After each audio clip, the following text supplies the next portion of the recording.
evening, everybody. Glad you've made the decision to be with us. Alongside Teddy Atlas, I'm Joe Tessitore. We're glad to be bringing you action and welcoming you to a sold-out Boardwalk Hall in Atlantic City, New Jersey for a much-anticipated main event. 10 rounds of heavyweight action. Boy, and we expect this to be a big night of action. We spoke with both fighters yesterday. Fireworks anticipated here tonight. Let's see. Lights Out's confidence is really showing through as he makes his way to the ring.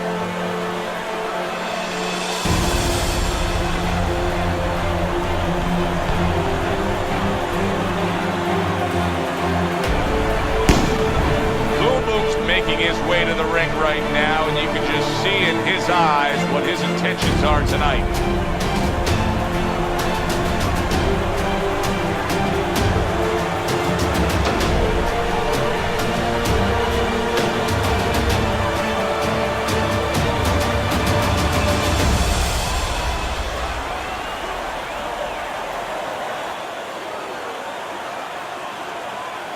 Remember, guys, obey my commands at all times. Let's have a good, clean fight. Touch him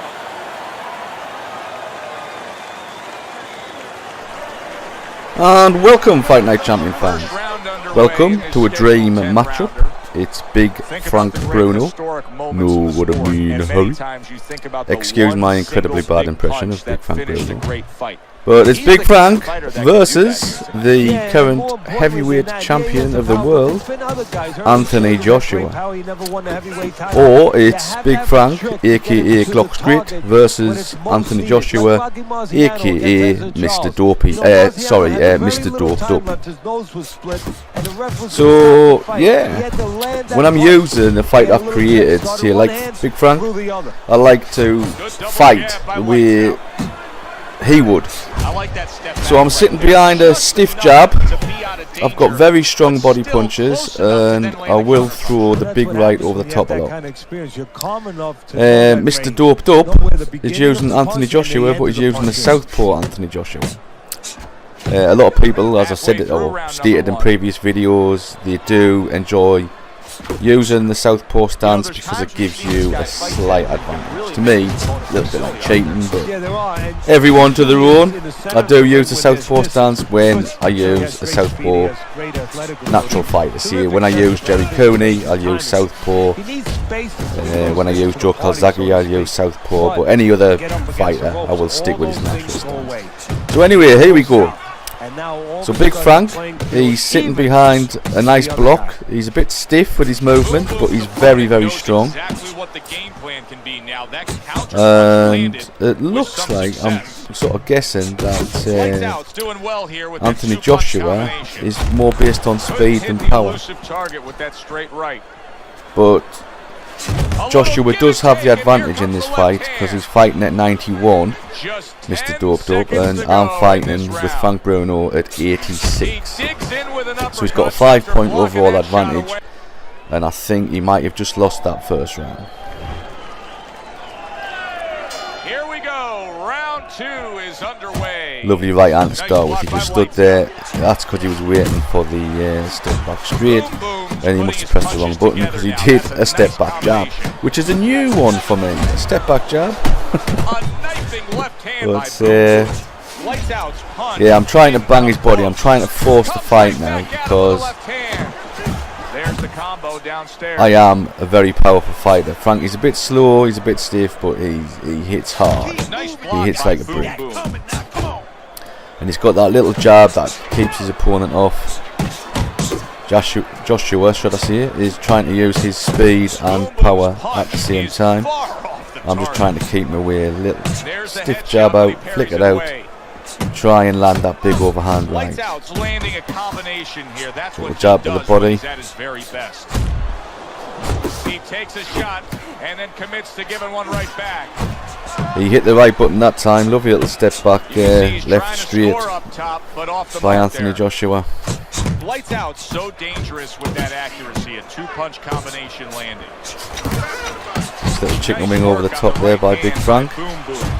So he decides to go downstairs early on, and I think he'll be happy with that decision later on. Well, it tells you that he's a nice left hook, right hand combo. with a good trying to game catch plan. They Anthony understood Joshua what they had coming in in. front of them. A guy that's going to move a little bit. Start going downstairs, taking the air out of the tires. I don't know what you guys later think, on, but he's in front of you. to me, when I first saw Anthony Joshua, he reminded me a lot of Frank Bruno, a lot. Because he was just, it's his build, he's big, strong, muscular fighter, and because of that, because Frank failed in the speed area, I was a little bit concerned. I thought he's another British heavyweight, he's another great hope for Britain and England. What's he doing? Sorry, but this guy's now dancing in the ring, doing the Otikori. And why these players do that, I do not know. They get frustrated. I think the boxing skills are letting them down, so they start just wiggling the joystick and making the guy dance in the middle of the ring, which doesn't do anything at all other than look silly. But anyway, everyone to their own. So yeah, he's flicking that jab out, and he's sort of now trying to box on the outside. Interesting. Little jab, then straight to the body. So it's little jab, then straight to the body. I've got to try and keep my way by sticking that jab out. Yeah, as I was saying, I thought Joshua was going to be like a clone of Big Frank, and I was a bit concerned. He's doing the Otikori again. Why wiggle your joystick? Boom! Pay for it. Heading doing into it again. Fight, we talked about what each man can do offensively. Oh, He cookie. is have varied punches. Oh, Exactly. And what he doesn't want to be predictable. He's boxing behind the jab. Yeah, as I was saying, I'll get back to it again. I was thinking, or worried, that Joshua was going to be a letdown. I thought he'd be a bit like Frank because he was so muscular, he'd be a bit slow. And it hasn't turned out to be the case at all. To me, Joshua looks the real deal. He's just powerful and fast, and what a deadly combination that is. But when I've seen him fighting, I haven't seen really a flaw in his style at all. He's devastating coming forward. He's like a cross between Frank Bruno and Mike Tyson. He's got Frank Bruno's build and he's got Mike Tyson's speed. He does look the full package, and I would love to see a fight between him and Tyson Fury. Because Tyson Fury is the only one with the style to trouble Joshua, because I don't think he'll get anywhere near Tyson Fury. Joshua goes at him with that speed and power. I mean, don't get me wrong, I think if Joshua catches Tyson Fury, it's all over. But Tyson Fury's awkward sort of boxing standoffish style, I think he would give Joshua real problems. And I would love to see that fight. I would certainly buy a ticket for that. But other than Tyson, I can't see anyone really giving Joshua problems. I mean, the only time I ever saw him hurt was when he fought Dillian White, and he got caught, I think it was in the second round. And you saw him wobble just a bit, just a tad. He wobbled, but then he totally turned it around. He destroyed Dillian White. I mean, I actually felt sorry for Dillian White when he went down. He took such a beating. But yeah, Joshua does look like the real deal. He probably proved me wrong by getting knocked out in his next fight, but I seriously doubt it. I know old Eddie Earn thinks he's got a cash cow, as we call it. But yeah, back to this fight. So Mr. Doped up, is sitting behind that jab, that southpaw jab. He's now moving in and out, trying to box a bit, and he's trying to use his overall advantage, his 91 overall advantage against my little 86 Frank Bruno. But I'm going to batter his body and I'm going to frustrate him. He's trying some very basic techniques. He's trying to draw me in with the Otikori, with a bit of boxing or with his limited skills. He's sort of moving in, moving out, flicking his jab out, trying to draw me in, and as soon as I get close and try and throw any big power shots, he just step backs and tries to power straight me, which is probably one of the most devastating moves on the game. If you do that step back straight and it lands, that could be, you know, a one-punch knockout. It's happened to me a few times. I go with charging in, try and hit that body, try to take the stamina away from them. One little well-timed step back straight, and boom, I'm out. So you've got to be careful about charging in. So sit behind that jab and try and frustrate him. Try and get him to make the first move. Try and get your opponent to commit themselves, and then you know, work from that, work from their mistake. That's the way I do it anyway. A lot of people that actually do beat me just charge me. They charge me with every single power shot in the book, and they don't stop until they crack me. And sometimes that works. They tend to be the players that beat me if it's relentless, non-stop onslaught. But sometimes it doesn't work, because they'll burn their stamina by round 5 or 6 and they've got nothing left, and then I'll catch them late.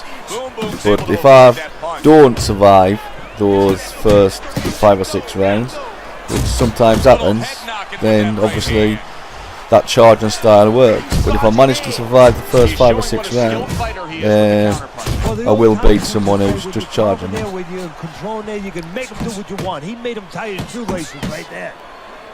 He's doing the Uchi again. I'll tell you what though, I have noticed a lot of really good players, a lot of the sort of elite players, do tend to throw a lot more power shots than I do. I mean, in a 10 round fight I might throw, I don't know, 100 power shots tops. So I'm throwing like 10 power shots around. But I've fought players that have beat me, knocked me out in the last round, and they've been throwing like 300 power shots in the fight. So that's what, 30 power shots around. That's a lot of power shots. I don't quite understand the maths or the physics of the game. I don't quite understand it, because they're throwing 300 power shots, and yet often they've got more stamina than me. So if anyone can comment me and let me know how they're throwing all those power shots and not burning their stamina,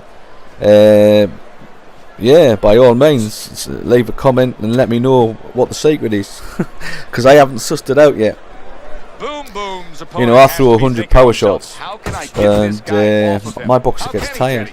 Well, the one thing you can do is don't wait until he's on you. It's too late. There he comes anyway. He's forward, sidestep him a little bit before it's too late, and catch him.